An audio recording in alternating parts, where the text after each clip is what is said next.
Lots of people who've worked with me would probably consider me to be a little bit of a blunt asshole, I think would be the right statement for that. But I want to reframe that for you today, and I want to state the obvious value of stating the obvious and why I think it's obviously important to state the obvious in the world, at work, in your life. But before we get to that, and we're going to talk about a lot of interesting things in this video, I want to take you back to when I was about 9 years old and was sitting in a math class. I was trying to solve this problem that I think we've all been presented with when we were young. Which one weighs more? A kilogram of feathers or a kilogram of stones? Which one? And so I sat, and for many minutes, my classmates were solving this problem and getting up and getting approval from the teacher and getting a pat on the back, and I just couldn't get it. I couldn't figure out the math problem, and there was a problem and there was math to be done, but I just couldn't get it. And I sat and I sat and I sat, and I very distinctively remember going up to the teacher and not getting the answer right, and then going up to the teacher and not getting the answer right, and on and on and on. This went until the period ended and I never got the answer right, and I never admitted to anybody that I didn't get the answer right. So I just said, yes, I understand, let's move on. And we did. And I went home, and this haunted me. It's haunted me up until dreams of mine that I've had, that this memory comes back to haunt me. But fast forward to my first job out of university, or my first proper corporate job out of university at Vodafone in South Africa, or Vodacom at the time. And I was acclimatizing to the corporate jargon that is prevalent in every organization. You know the jargon and the synergizing that happens, and all of the things that we like to tell each other that make us not understand the world around us. And so I'm at Vodafone, and the first big meeting I'm in with a lot of people, there's this phrase that's mentioned, and it's MSISDN. And they kept saying, the MSISDN and this group of MSISDNs, and I just didn't say anything because it was my first big corporate job and a first big corporate meeting with lots of important people, until a week or so later, I just couldn't help it anymore. And I put my hand up and I just said, guys, I'm really sorry, but could somebody explain to me what on earth a MSISDN is? And MSISDN is an MSISDN. Another word for that is a cell phone number. So I couldn't help myself outright, and I said, well, why don't we just say that? The key point there, though, is overcoming embarrassment was the unlock for me, because embarrassment is the enemy of understanding in situations like that. And so I want to get over that embarrassment and move forward beyond it. And I think that's what I did through my life. I turned this into a superpower. Asking the obvious things became a deliberate and valuable personal trait of mine. I constantly poke at the smartest people in the room and ask them the obvious questions. And they usually have the answers. And this is the key thing. Asking the obvious thing is a very quick way to understand who really deeply grasps the concepts that they're talking about and who is faking it. Because if you think that you're asking an obvious question and the person can't answer that question, then there's a bigger and deeper problem. Either everyone agrees with you and it is obvious and everybody understands and now you have a shared understanding, or a couple of people who are too scared, too nervous, too junior to speak up and say the obvious thing now understand that the obvious thing is obvious and why.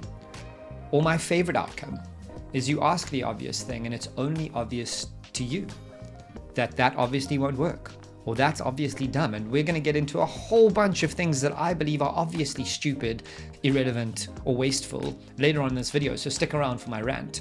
The thing that I'm trying to understand now more than ever, the thing that I think makes this so important, is that the current era of AI, jargon has become relentless. There is now a new layer to every single piece of jargon, every bamboozlement that people are trying to do, because there is media jargon where we use phrases like alternative facts, which is obviously stupid. We have business jargon that has obviously been a waste of time for many years, but persists because middle management like to jargon instead of build things. And now we have this AI jargon where there is the latest LLM model that you're supposed to understand and benchmark against all the others. Bamboozlement. There's the latest AI tools which you have to switch to because there's a new update every single day in Claude or Cowork or whatever. Bamboozlement. The ChatGPT's latest image update beats Gemini's latest bamboozlement. It's all set out to bamboozle you. There is so much that you can be bamboozled by. The bro talk sales speak, trying to get you to buy their latest thing. The old dude corporate jargon trying to make you feel dumb and young and stupid. Jargon exists to bamboozle us.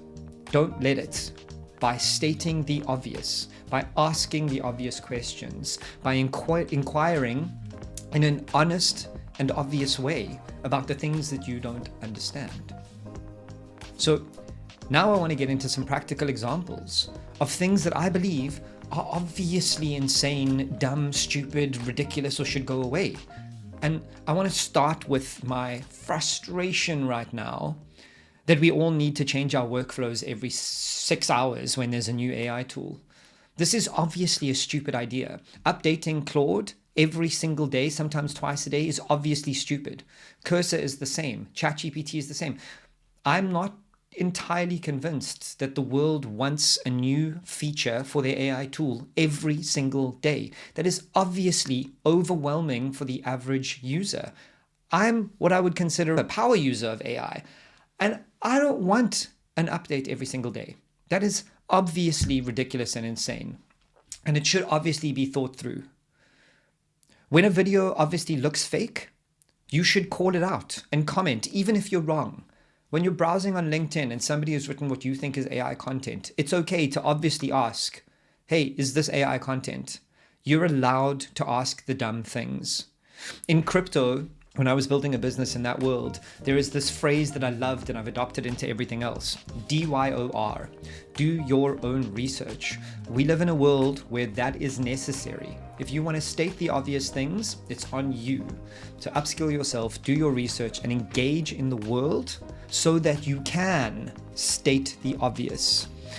If you are in more meetings to align than to actually produce something and do work, that's obviously bad. If you keep changing your roadmap every few weeks or months, that's obviously bad.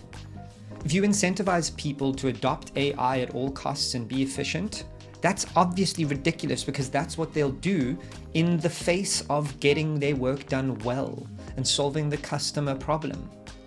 If you incentivize people in the wrong, outdated ways, they will obviously do the wrong and outdated things. If you're working 14 hours a day for an employer that doesn't pay you for that time, that's obviously not good for you. If you're working on weekends against your will and you're not getting paid for that time, that's obviously insane and you need to fix that. If you're adopting systems wholesale because your favorite Instagram influencer wanted you to, that's obviously bad. If you're a Republican and you adopt the right-leaning world wholesale, that's obviously bad. Same goes for the lefties. I am more financially right-leaning and more socially left-leaning. It's okay to be a lot of things. It's obviously bad to pull people to the sides and expect them to just live in one side forever. People exist in the middle.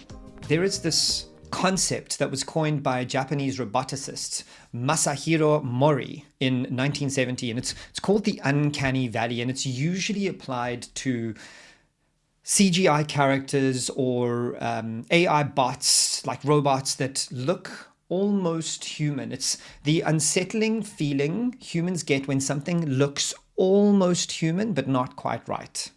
So if you think to I, Robot, there is an uncanny valley in that movie where Will Smith is looking at this robot that is almost human. And that feeling is the uncanny valley, right? I believe that the uncanny valley is a feeling that applies to more than just this robotic or CGI feeling. I think it applies to our feeling about content, our feeling about people, our intuition that something isn't quite right. And I think that it's time that we need to start stating the obvious in the uncanny valley of our feelings. That if you feel like there is a problem and you're an expert in your field, there probably is a problem. If you feel like the solution doesn't really fit and you've been building this thing for 5 years, you're probably right and you should say something.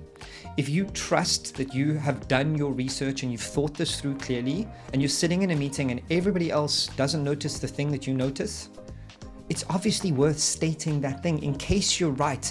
And if you're wrong, taking the hit of your ego so that somebody can educate you. If you are in a work environment where you are unable to state the obvious thing for fear of being mocked, ridiculed, fired, or belittled, that's not on you. That's why smart and capable people leave environments like that, because opinions are things that should be shared. You shouldn't be knocked just because you don't understand something. We can sense when the obvious thing is in front of us, but we choose to ignore it, and this is the feeling we need to overcome. Leaders, politicians in institutions where nobody challenges them and states the obvious, that is obviously problematic. The most criticized people in your organization should be the leadership. The most criticized people in your political party should be the politicians. It is obviously okay to challenge management and leadership. And if it isn't, then you have a culture that doesn't reward that and is in trouble. We can all sense the obvious, but for whatever reason, we choose to ignore it. And success doesn't make someone immune from obvious criticism. And just because they're successful doesn't mean that the things they say are obviously correct, true, and sensible. Probably the opposite, if we're being honest. So the challenge, I have a direct invitation for you today. In my life, I've spent decades flexing the muscle of stating the obvious thing in spite of my fear of being called out, being stupid, being ridiculed or belittled. I challenge you to do the same. And the thing you'll learn is either the environment you're in supports learning, educating, growing talent, supporting you. It's a safe space for you to express what you want to know and how to get better at the thing. Or you're going to state the obvious thing and your shitty manager is going to judge you, belittle you, and make you feel small. And then you know what kind of environment you're in. Do you spend more time aligning on what the problem could be and how to make the checkboxes check properly? Or do you spend more time with your team engaged in solving the problem in a low ego, high conflict way? Figure it out, state the obvious, and this week, right now, it's obviously okay for you to state the obvious in your personal life and in your business life.